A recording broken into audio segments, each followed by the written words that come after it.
Very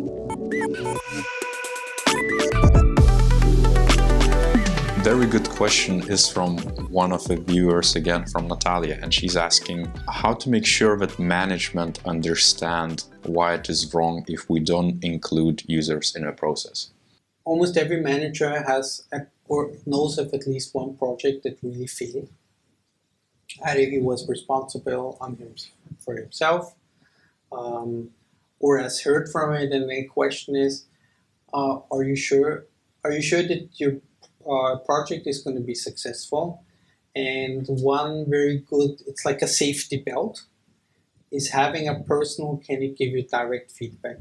And when I see that people resist or don't want to have end users in the workshop, it's usually one thing they fear is that they're going to hear something they don't want to hear, and that's the end user telling them, I don't need it.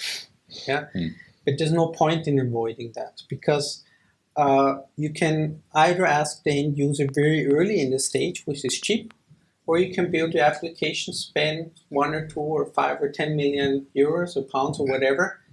They're still going to have the same answer. But in many cases, technicians have the illusion, if it's just fantastic, everyone's going to use it. And there's a great example that that's not true. Many years ago when the Segway came out, the inventor of Segway said that's going to revolutionize the way where people are going to commute in the future.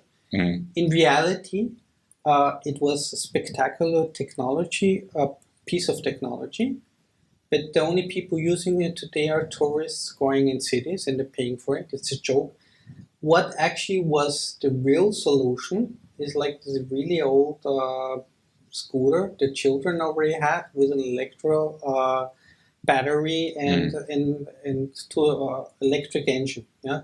So sometimes technology, people just think if it's perfect, everyone's going to love it. But the truth is, and we see it from the Segway, it's a great piece of technology, but actually totally useless. You can't take it in a subway. It's much too expensive. It's much too big. Yeah, so there are many things why a simple scooter is a much, much better solution. And it's surprising that they're still going.